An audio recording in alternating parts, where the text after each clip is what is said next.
लीजिए सुनिए सूर्यकांत त्रिपाठी निराला के लिखे उपन्यास प्रभावती का भाग 25 मेरी यानी समीर गोस्वामी की आवाज में।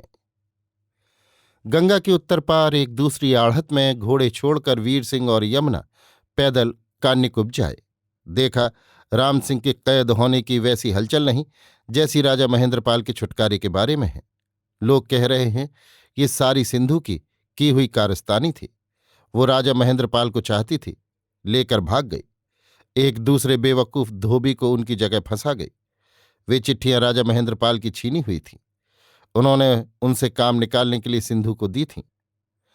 वीर सिंह को ये समझते देर न हुई कि चिट्ठियां जबकि राम सिंह के पास थीं और उन्हीं चिट्ठियों के कारण वो गिरफ्तार हुआ है, तब सिंधु से राम सिंह का भला बुरा कोई संबंध जरूर रहा होगा और नर्तकी सिंधु राम सिंह की मर्जी के खिलाफ राजा महेंद्रपाल को छुटा न सकती थी। पुनः कुछ पहले महाराज शिवस्वरूप को मिली विद्या नाम की एक नर्तकी के समाचार यमुना से वीर सिंह को मिल चुके थे। निश्चय किया ये विद्या ही सिंधु है। विद्या नाम की कान्यकुब्जेश्वरी की कोई नर्तकी नहीं। इसकी राजा महेंद्रपाल के वंश की ओर सहानुभूति है, ये प्रमाण मिल चुका है। शिवस्वरूप महाराज के कहने के अनुसार ये उनकी जान पहचान की है।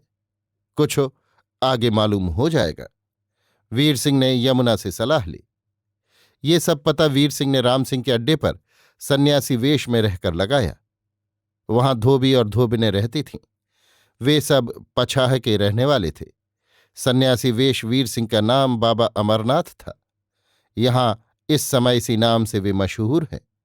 राम सिंह जैसे कुछ साथियों को उन्होंने सिखलाकर तैयार किया था। ये लोग इनकी तपस्या का प्रचार कर रहे थे और कह रहे थे कि बाबा जी की निगाह में बड़े छोटे ऊंच नीच का भेदभाव नहीं, वे सभी को सम देखते हैं, मंत्र देते हैं। इससे कुछ धोबी पहले पहल फंसे, फिर उनकी देखा देखी उनकी बिरादरी के और दीक्षित हुए। फिर बाबा जी ने सलाह दी कि कान्यकुब्ज में चलकर बसा जाए तो फायदा ज्यादा होगा। धोबियों का एक गिरोह इस तरह कान्यकुब्ज में आकर बसा। राम सिंह साथ आया।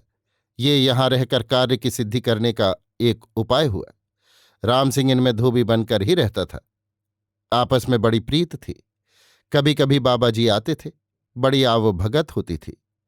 इस बार यमुना को साथ लाकर धोबियों से परिचित कराते हुए कहा कि छंगुनिया की भौजी है, देवर को देखने आई है। धोब ने बड़े स्नेह से मिली, बहुत रोई कि छंगुनिया पकड़ लिया गया है। यमुना भी रोई। फिर सब ढांढस बंधाने लगीं कि अब के सरदार के कपड़े लेकर जाएंगी तो कहेंगी कर नहीं तो डर क्या है। अन्यत्र पृथ्वीराज की तरफ से काम करने वालों में राम सिंह अपने सच्चे नाम से प्रसिद्ध था। बाबा अमरनाथ को लोग धीर सिंह जानते थे। पूर्व में धीर सिंह की वीरता की बड़ी ख्याति थी। वो लापता भी था। धीर सिंह भी चौहानों में अज्ञात कुलशील महोबिया होकर मिला था। उन्हें संशय न हो इसलिए मशहूर कर रखा था कि वीर सिंह ने कान्यकुब्ज में ऊदल से मित्रता कर ली थी और महोबे की लड़ाई में लड़ता हुआ काम आ गया है। यहां राम सिंह के गिरफ्तार होने का कोई राजनीतिक कारण न मालूम हुआ।